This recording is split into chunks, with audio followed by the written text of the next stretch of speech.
Assalamu alaikum students, welcome in mathematics points. Hope so you are all good. So today I'm here with chapter ratio rate time and speed exercise 7a. Okay, it is exercise 7 in new books, but in old books it is exercise 9. Okay, chapter 9 exercise 9a. So today we will do question number 10. Now move towards the book and read out the statement. Okay, question number 10 part A is find the value of m if 2 whole 1 by 2 ratio 6 is equal to m ratio 1 whole 1 by 5. Okay, we have to find out the value of m and we have two quantities in form of ratio. As the subtopic of this chapter is ratio, so we have the question ratio. We find out the value of m. Now move towards the solution. Okay, I just write down the question number 10 part here. In question number 10 we have to find out the question number 10 part A. We have to find out the value of the variable m. First of all, you have to just observe the question. In the question we have mixed form. ठीक है, two quantities towards the left side of the equal, and same we have the two quantities in the form of ratio towards the left right side of the equal. First of all, in this question we have to solve the mixed form. सबसे पहले mixed form solve होगी. Now solve the mixed form. 2 or 4 going to be multiplied with each other. 2 4s are 8. Then we have to add the numerator, that is 1. 2 4s are 8 plus 1 9. So 9 by 4. ठीक है, 2 और 4 multiply होते हैं, जो numerator होता है वो add हो जाता है उनके प्रोडक्ट्स में. Ratio 6. Then next is m ratio 5 1s are 5 plus 1 6 by 5. Now what is the next step? We have to take the LCM of 4 and 5. The LCM of 4 and 5 is 20. ठीक है. अच्छा, एक और बात, जब भी सेम आपके पास डिनोमिनेटर होते हैं, आप एलसीएम ले रहे होते हो, तो आपको ग्रेटर वाला, वो जो स्टूडेंट डायरेक्ट मल्टीप्लाई के करके कर ले होते हैं ना एलसीएम, उसमें रॉन्ग हो जाता है. आपको ग्रेटर वाला एलसीएम आता है. जब भी ऑपोजिट इवन ओड का हो आपके पास सीन कि आपके पास डिनोमिनेटर में इवन और ओड टर्म है, तो उसमें आपके पास डायरेक्ट मल्टीप्लाई भी कर लो तो वही एलसीएम आता है. Now for the verification, or just revise the concept of the LCM, you have to do it manually. Not need to do that directly. 2 2s are 4, 5 इसी तरह, then 2 1s are 2, 5, then 5 1s are 5. So you have the LCM. 2 2s are 4, 4 5s are 20. Now multiply this 20 by each term. ठीक है, 20 को each term के साथ multiply करेंगे. Then m multiply by 20, ratio 6 by 5 multiply by 20. ठीक हो गया. Then now do the simplification. 4 1s are 4, 4 5s are 20. Then ये कटिंग हो रही है, 5 1s are 5, 5 4s are 20. Then 5 9s are 45, 6 zeros are 0, 6 2s are 12, so 6 20s are 120. 2 multiplied by m is equal to 20m. हमेशा constant पहले आता है, then you have to write down the variable. देखिए 20 m 20 नहीं लिखेंगे, 20m लिखेंगे. देन 4 6 are 24. Now we have to write down this term in a form of fraction. ये जो रेशियो का साइन होता है ना, ऐसे दो डॉट्स, इसको हम डिवीजन की फॉर्म में यानी कि फ्रैक्शन की फॉर्म में लिखेंगे. ओके जी, लिखते हैं इसको. देखिए 45. So write down 45. We have the ratio sign. इस रेशियो को किस में लिखना है? डिवीजन में. That is next 120. इक्वल का साइन है, so you have to put the equal sign here. Then 20m. Again we have the ratio sign, so ratio means that you have to write in a form of fraction 24. Now do the cross multiplication. 20m multiplied by 120 and 45 multiplied by 24. So you have to stay here 20m. Just shift this 120. 120 is going to be multiplied by 20m. So when you shift on the other side of the equal, so sign will be reversed. So multiplication sign will going to be division. ये जो 120 multiply हो रहा है 20 के साथ, equal की दूसरी तरफ जाएगा तो ये क्या हो जाएगा? डिवाइड में फॉर्म में. अब जिन स्टूडेंट को मुश्किल लगता है यहाँ पे इनको मल्टीप्लाई कर लें, इसको भी मल्टीप्लाई कर लें, देन डिवीजन की फॉर्म में ले जाए. ठीक है, आप जैसे करना चाहो वैसे कर सकते हो. मल्टीप्लाई कर देते हैं 45, कि हमें बार बार ना लिखना चाहिए पड़े. 45 multiply by 24, so this is equal to 1080. 1080. 45 multiply 20. ठीक हो गया. And divided by 120. डिवाइड भी कर देते हैं इसको. So that is equal to 9. ठीक है, इसको डिवाइड करके नेक्स्ट हमारे पास क्या गया? 20m is equal to 9. अब हमें इस 20 को रिमूव करना है, because we want to find out the value of m, not the 20m. Now 20m is equal to 9. इस 20 को रिमूव करने का एक मेथड है कि इसके कोफिशिएंट को बोथ साइड में आप क्या कर दो, डिवाइड कर दो. 20 कट हो जाएगा, so m is equal to 9/20. Decimal के फॉर्म में आंसर लाने की जरूरत नहीं because it is the proper fraction. अगर आपको रिक्वायर्ड हो कि डेसिमल में आंसर दे तो आप देंगे, otherwise your answer is correct. 9/20 is the value of m. Now move towards the second part of this question. Okay, so now I just write down the part B of question number 10.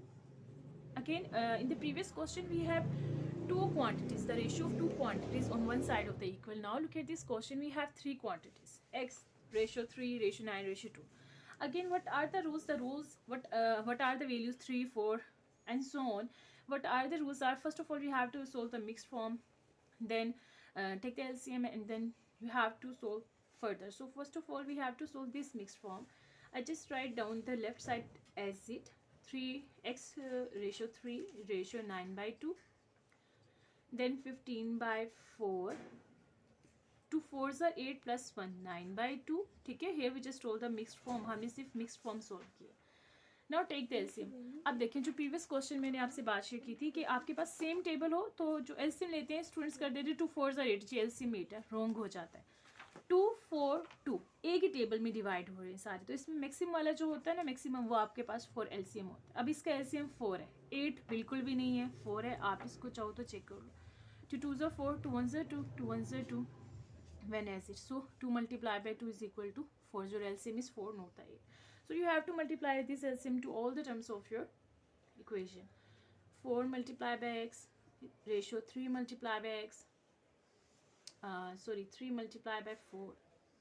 You have to multiply with your LCM. Then ratio 9/2 multiplied by 4 is equal to 15/4 multiplied by 4. Ratio 9/2 multiplied by 4. Ratio y multiplied by 4. Then 4 multiplied by x is equal to 4x. 3 4s are 12, this one. Then 2 1s are 2, 2 2s are 4, so 2 multiplied by 9 is equal to 18. Then 4 4 will be cancelled, so 15 1s are 15. Then 2 cancel, 2 2s are 4, so 9 multiplied by 2 is equal to 18, and 4 into y is equal to 4y. So this is the equation. Now to solve out, in the previous one we just have the two quantities on one side of the equal in a form of ratio, so we just convert that ratio in a form of fraction, then do the cross multiplication. Now we have the three terms, so what is need to do here, we just have to make the pairs. First of all you have to consider two terms from left side and two terms from right side. ठीक है, then you have to consider in the next we have to consider the last two terms from the left side and last two terms from the right side. ठीक है, कैसे करेंगे, पहले इन to terms को ratio के form में लिखेंगे, is equal to यहाँ से भी फर्स्ट टू कंसीडर करनी है, देन नेक्स्ट में आपने यहाँ से लास्ट टू और यहाँ से लास्ट टू कंसीडर करनी है. अब हम इनको साइड बाय साइड पार्ट्स की फॉर्म में कर लेते हैं. लिख लेंगे हम इधर, फर्स्ट में कर रही हूँ 4x ratio 12 is equal to 15. देखिए फर्स्ट टू यहाँ से कंसीडर की ब्लैक वाली, देन 15 रेशियो 18, ये हो गया. ओके जी, नेक्स्ट अब होगा, यहाँ पे तो पूरा ही नहीं आएगा, ऐसे करते हैं हम इसी को रीयूज कर लेते हैं. ओके जी, नेक्स्ट हमारे पास होगा 12 रेशियो 18, ठीक है, और 12 रेशियो 18, और यहाँ से क्या होगा, ये रेड वाला लास्ट टू टर्म्स. देखिए फर्स्ट टू टर्म्स और यहाँ से फर्स्ट टू टर्म्स इधर होगी, फिर सेकंड वाली और थर्ड वाली इधर, और यहाँ से सेकंड वाली और थर्ड वाली इधर. 18 रेशियो 4y. अब हम इस पार्ट को रेस कर देते हैं क्योंकि हमने डाटा स्टेप्स नोट कर लिया. ओके जी, now do the simplification. 4x divided by ratios means that you have to write in a form of fractions. So 4x divided by 12 is equal to 15 divided by 18. Do the cross multiplication. Same is that 12 divided by 18 is equal to 18 divided by 4y. Do the cross multiplication. यहाँ पे हमारे पास हो जाएगा 12 into 4y और 18 multiply by 18. यहाँ पे 4x multiply by 18 is equal to 15 multiply by 12. ठीक है जी, अब हम करते हैं multiplication. 12 multiply by 4, that is 48y is equal to 18 multiplied by 18, 3 2 4। ठीक है, अब हमें 48 से डिवाइड कर देना है क्योंकि हमें वेरिएबल 48 नहीं चाहिए, सो कांस्टेंट 48 कोफिशिएंट जो नहीं चाहिए, so variable y is equal to 324 divided by 48, so this is equal to 27 by 4। Okay जी, इम्प्रॉपर फ्रैक्शन है तो हम इसको डिवाइड कर लेते हैं ताकि प्रॉपर फ्रैक्शन में आ जाए। 27 divided by 4, 4 6 are 24, subtract 1, so you have the answer 6 whole 1 by 4। ठीक है, this is the value of y.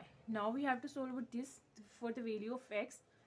So 4 multiplied by 18, 4 multiplied by 18, so you have an answer 72, and variable is x, so write down the variable as it. Then 15 multiplied by 12, 15 multiplied by 12. Okay ji, this is 180. Now divide this 72 on both sides.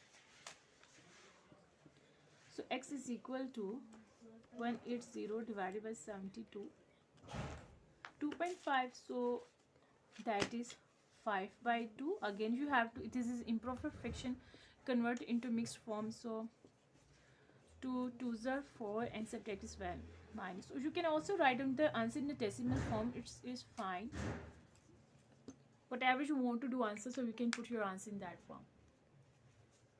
Now this is done with our question number 10 part A and part B. So if you have students any query related to this part, so you can put your query in the comment section, inshallah I will reply. And the most important thing, kindly subscribe the channel who don't subscribe till yet, and like the video and share the video. So take yourself, Allah Hafiz.